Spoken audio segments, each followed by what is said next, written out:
आपल्या सर्वांना मी आज गुढीपाडव्याच्या आणि नवीन वर्षाच्या शुभेच्छा देतो।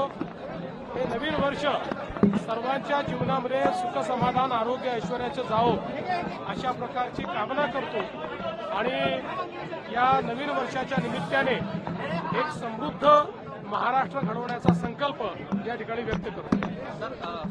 भीड़ में जो ब्लास्ट हुआ है मस्जिद के अंदर, क्या जाएंगे उसमें?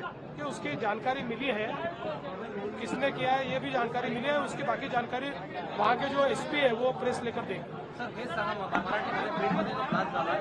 त्याची सगळी माहिती मिळालेली आहे। एसपी याची सगळी माहिती तुम्हाला देते।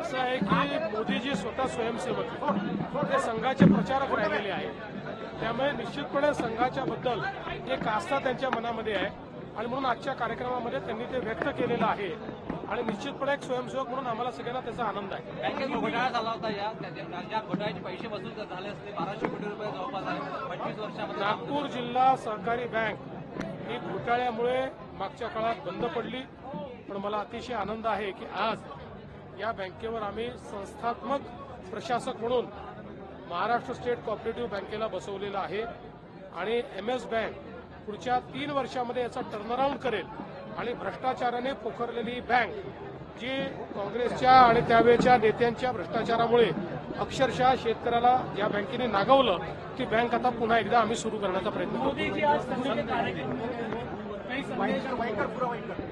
देखिए, मोदी जी एक स्वयंसेवक है, वे प्रचारक रहे हैं। आज भी उनका जीवन एक प्रचारक जैसा ही जीवन है, इसलिए जब वो कार्यक्रम में आए तो उनके भाषण में वही उनका अनुभव, वही उनकी अनुभूति हमको देखने को मिली और हमको बहुत खुशी है कि एक स्वयंसेवक के रूप में हम भी उसमें उपस्थित थे।